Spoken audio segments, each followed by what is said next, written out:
অসমৰ সংবাদ মাধ্যমত পূৰ্বে নেদেখা এক ভয়ংকৰ দৃশ্য গোপন শিবিৰৰ পৰা প্ৰেৰণ কৰা দৃশ্য নহয় এয়া কোকৰাঝাৰৰ চেৰফাংগুৰিৰ মঙলবাৰৰ দৃশ্য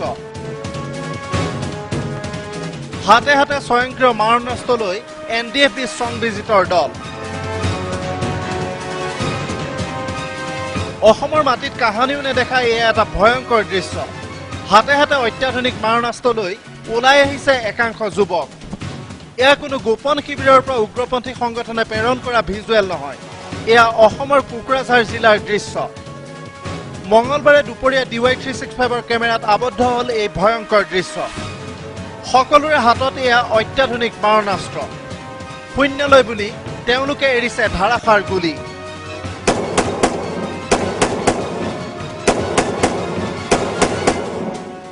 আৰক্ষী প্ৰশাসনৰ প্ৰতি কঠোৰ সকিয়নি প্ৰেৰণ কৰিবলৈ এইদৰে ওলাই আহিছে এনডিএফবি সংবিজিত গোটৰ কেডাৰ চেৰফাংগুৰি আৰক্ষী থানাৰ অন্তৰ্গত আউজাগুৰি গাঁৱত মঙলবাৰে দুপৰীয়া নিৰাপত্তা বাহিনীয়ে এনডিএফবি সংবিজিতৰ বিৰুদ্ধে অভিযান চলাইছিল আৰক্ষীৰ অভিযানকালত এখন বাইকত উঠি অহা এজন এনডিএফবি কেডাৰ নিহত হয় তেওঁৰ পৰা উদ্ধাৰ হ'ল এটা AK-56 ৰাইফল 160 জাই সজীৱ গুলী এটা মেগজিন এটা গ্ৰেনেড তিনিটা মোবাইল ফোন আৰু অন্যান্য বহু আপত্তিজনক নথিপত্ৰ ঘটনাৰ পিছত মৃতদেহলৈ আৰক্ষী উভতি আহিল আমাৰ সাংবাদিক তেতিয়াও উভতি অহা নাই ঘটনা সন্দৰ্ভত সাধাৰণ লোকৰ মতামত গ্ৰহণ কৰি আছিল হঠাৎ ঘটনাস্থলীৰ কাষৰে এডৰা হাবিৰ পৰা ওলাই আহিল এডল সশস্ত্ৰ যুৱক তেওঁলোকৰ হাতে হাতে মাৰণাস্ত্ৰ কেতিয়াবা ওপৰলৈ বন্দুক টোৱাই তেওঁলোকে গুলী ফুটাইছে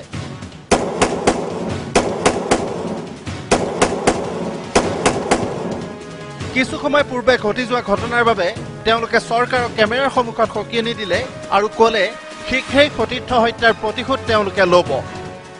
जोंहाथ' बेयाव जेबो बुंनांगौ गैया जोंनि सायाव अयथासार खालामदों जोंबो बिनि खिथेरखौ थाब लागोन of the Indian government for short time जाबाय সাংবাদিকৰ মুখামুখি হোৱা এনডিএফবি এই দুই নেতাৰ পিছফালে অত্যাধুনিক মাৰণাস্ত্ৰলৈ পজ দিলে কেইবাজনো কেডাৰে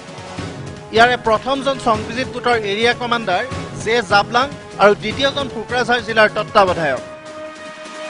মঙলবাৰৰ এই দৃশ্যই বহু কথাই উদঙাই দিলে DY365ৰ কেমেৰাত বন্দী হোৱা এই দৃশ্যই উদঙাই দিলে কি ধৰণে বড়োলেণ্ড এলেকাত চৰম নৈৰাজ্যই এতিয়া বিৰাজ কৰিছে একে সময়তে উদঙাই দিলে কেনেকৈ ৰাজ্যত আইন শৃংখলা পৰিস্থিতিৰ চৰম অৱনতি ঘটিছে অসমৰ প্ৰত্যন্ত গাঁৱত নহয় আৰক্ষী প্ৰশাসনৰ নাকৰ তলতে এনেদৰে অত্যাধুনিক মাৰণাস্ত্ৰলৈ এতিয়া দপদপাই ফুৰিব পাৰে উগ্ৰপন্থীয়ে